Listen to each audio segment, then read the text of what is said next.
नीलकंठेश्वर मंदिरर रत्नमुद कार्य शेष। अनुगुल जिला कणिहा ब्लॉक अंतर्गत वज्रकोट ग्राम नूतन भव्य नीलकंठेश्वर शिव मंदिरर रत्नमुद महोत्सव पालन हो जाइछि। आज को प्राय 50 वर्ष तलू एहिठारे शक्ति स्थापित होइतिबा बेले नूतन मंदिर रे अन्य एक शक्ति स्थापना पई ग्रामवासी को पंडित माने आज्ञा करथिले। मो नाम मोहन चंद्र महांती, घर वज्रकोट। आमर गड़जात गाँ हूँ वज्रकोट। सेठी नदी खंडी रे राउतरा साहेब बोली जड़े राजा थिले, तांकर परिवार को धरी से पूर्वर गोटे भग्नावस्था गोटे मंदिर थिला। सेठी ठाकुर अपूजा हो पड़ी थिले। तेणु आमर स्वर्गत तेजराज महांती आम भली केते सदस्य पिला सांगे धरी कहले जे मूर्ति की नहींकि आम रगुड़ी हुली उपरे स्थापन करवा, माँ पूजा पाइबे। तेणुक आम समस्ते एकत्रित होई जाई राजा को आपत्ति कलु राउतरा साहेब को। राउतरा साहेब सम्मत जीप रे लोड हो आसी एठी पूजा है। नेउल महापात्र बोली जड़े माली से पूजा कले। सेते बेले तो ये हाथ में धन संपत्ति किसी ना, धीरे धीरे जहाँ पूजा पाठ होउथला।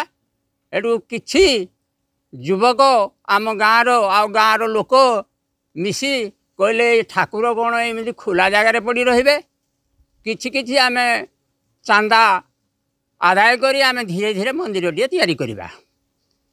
तेणु मंदिर धीरे धीरे तैयारी होई रत्नमुद पर्यंत जाइछि।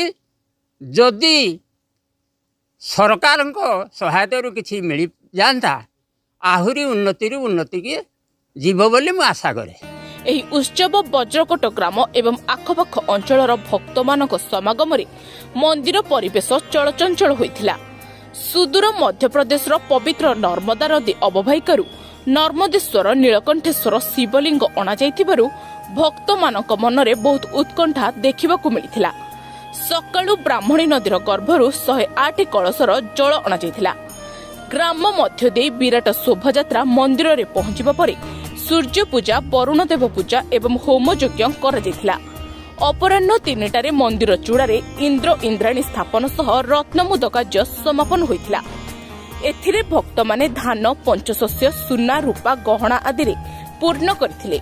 मंदिर कार्य शेष पई सहाय्य करबाकू आगे आसिबाकू वज्रकोट ग्रामवासी तथा नीलकंठेश्वर मंदिर निर्माण कमिटी पक्षरु निवेदन हेबा सह मंदिर निर्माण पई सरकार को पांठिरु सहाय्य पई अनुरोध करछंती। मो नाम प्रमोद कुमार साहू, मो वज्रकोटर बासिंदा, ए नीलकंठेश्वर मंदिरर सदस्य। रत्नमुद कार्यक्रम दीर्घ 6 मास हेलाना आमर किछि कमिटीर सदस्य माने मागी जाचिगिरी आखपाख अंचलर एवं गाँवर बदान्य व्यक्ति माने आज रत्नमुद महोत्सव पालन करूँ। तेणु रत्नमुद महोत्सव को आम जो मानक अतिथि डाकी समस्ते सहयोग करिसेंती एवं समस्ते आसीछंती। तेणु आमर मनोबल दृढ़ीभूत होईछि। तेणु आशा करूछु जेतेबेले संपूर्ण हब मंदिरर प्रतिष्ठा कार्यक्रम सेथिपाई समस्ते बदान्य व्यक्ति माने देबे बोली आम आशा रखुछु। तेणु आमे दृढ़तार कहूँ जे इठी शांत कांत वातावरण भितर महोत्सव आरंभ हो आज यज्ञ कार्य चली एवं अन्न प्रसाद कार्यक्रम चली एवं समस्तंकर सहयोग हाथ एठी रहिबा फल रे आम किछि करि पारुछु। Bureau report, Odia news today.